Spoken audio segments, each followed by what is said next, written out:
Hi families and friends, it's Miss Erin OT. Thanks so much for joining me again today. I'm really excited to continue our animal unit, and this week we're focusing on farm animals. We have two related activities, and first up is a color, cut, and paste activity, and we'll be using this sheet that should be in your home packet. That's our big barn with our farm animals. All you need are some scissors, crayons or markers, and glue. So in your home packet, I already outlined some of the things that you see on here. And first, we're gonna start with coloring the barn. So I'm gonna try to use red, and I've already made my crayon a little bit shorter, so it's easier to use those nice pinching fingers. And I like to ask my friends, do I color out here? No. Do I color out here? No. I color on the picture. And then really focusing on coloring on the picture. Using nice big strokes back and forth. You can kind of see what's underneath my sheet there. And if that's tricky, or if your child is maybe only coloring for a couple seconds at a time, that's okay. You can use turn taking as a great strategy. That's where you demonstrate and model, say, okay, my turn to color. And then you color, stop. Okay, now it's your turn, and that would be your child's turn to color. Okay, your turn, and they would take a turn, color, stop. As you're coloring, you, in addition to, turn taking, I love to use the boom, which I know we've talked about, where every time the crayon makes contact with the paper, boom, we make that sound, and we can even help them, boom, place it down firmly so that they feel that their crayon is there. And then they know, okay, now I'm supposed to move my crayon back and forth.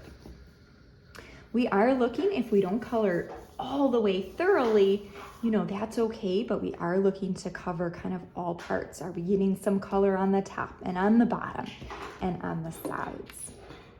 So once that's done, your coloring might look like that, but it might not be as thorough, and that's okay. And also, if there is coloring outside of the lines, that's okay too. That's definitely expected in early childhood. So from here now, we are going to cut. If your child is earlier on in developing their scissors skills, then you actually might want to be the one as the helper to cut the green lines. If they enjoy cutting and maybe they're a little bit further along with their scissors skills, then they can also help cut. One thing to remember is that no matter what kind of scissors you might be using, loop or the standard, is we try to place our thumbs up for cutting. Your child also might need some help holding the paper, and that at this stage of the game is expected. So a lot of times we will, if they were gonna cut, we would ask them to show me the line that we're cutting on. We would line up our blades and cut. Sometimes I cue open and cut, so that they're kind of getting into that rhythm and pattern. And if you're the helper, then that's okay too. And you would, if they need a little bit more support, we can just focus on the short lines. Yeah. You're getting a little preview, I think, of what's next under that paper.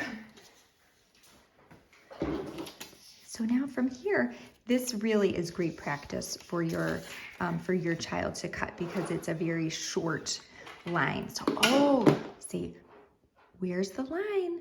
There it is. We are going to cut on the line. And then we help them get oriented, maybe help them hold, open and cut. Good job. Move our hand over, same thing. Show me the line. here it is. Cut on the line. Get ready. Open and cut. Open and cut. Good job. And so we would just repeat that with them until they have cut all of the animals by cutting on those blue lines. Great. Now from here, we can paste. So we have animals, and we can even talk about the animals from there. Oh, I see a pig. Show me the pig. There it is. Oh, let's put the piggy in the barn. Does he go here? No. Does he go here? Yes. The pig goes in the barn. And then we would glue him on. So you can always pre-loosen the cap so that your child can practice taking it off. When we turn it up just a little bit, because some of my friends love to turn it up all the way and then it breaks. So we're going to glue, and I like at this stage of the game to focus on putting the glue somewhere on the barn. That's a little bit easier than trying to put it here. So we're going to do that. Glue, glue, glue, step. Glue down. Put on. And this is where I do like the purple glue or the color glue, because they can see where the glue is at. Gives them a visual target. Put on. Push. Using 2 fingers, 1 finger, or even more. So again, here we are following that familiar glue sequence. I've got a cow. And here, you can get creative incorporating sound. What does a cow say? Moo. Things like that. Until all of the animals are in the barn. There we go. And that's how it looks when it's completed. I did just want to mention one thing. When you're using glue, and if your child is not yet, if you say, okay, put your glue down, and they're doing that, that's fine. You might want to put it in a little dish, like a little bowl or onto a paper plate or something. That gives them, practice sort of releasing their glue onto something, which is kind of a precursor before they might, turn up their glue. Okay, so this activity is finished. Stay tuned for our sheep, which is coming next. Hi families, welcome back for part 2. Here we have our sheep. Hopefully it made it into your home packet. Also, we're going to be using the dot paint. I have green with me today, but you might have a different color at home, and that's okay. We'll also be using highlighter, although you could use light color marker or crayon, and then crayon. So I just love dot painting. If you haven't explored this before, basically here is filled with paint or ink, and then the top is kind of a soft sponge material. And when you press down, the paint comes out in a nice dot pattern. So we'll be getting into that. And it's really great for visual motor integration, hand-eye coordination. And it's also a lot of fun and kind of a different sensory experience and a different tool for students to manipulate. It's a little bit bigger. Sometimes we can use both hands. So we'll get into that. But first, as the helper, I am going to outline the sheep figure to provide a nice path for my friends to then go on and trace. So here we go. So I'm using the highlighter, but you could use light color marker or crayon. And I'm not, worrying too much if I'm going around the bubbles or not, just to try to make that path. We want our friends to have some practice tracing. And then also this, along with their tracing of the path, will really make a nice border so that they can see that they're trying to target the sheep for their dot painting and not, the outside. Now from here, you might want to use a crayon that matches your dot paint, but you don't have to. And this is where, you might want to use a shorter marker or crayon if you have them, to encourage pinching fingers as always, and to begin the tracing at the top. And this is where you would have your friend. Okay, we are going to follow the path with our crayon.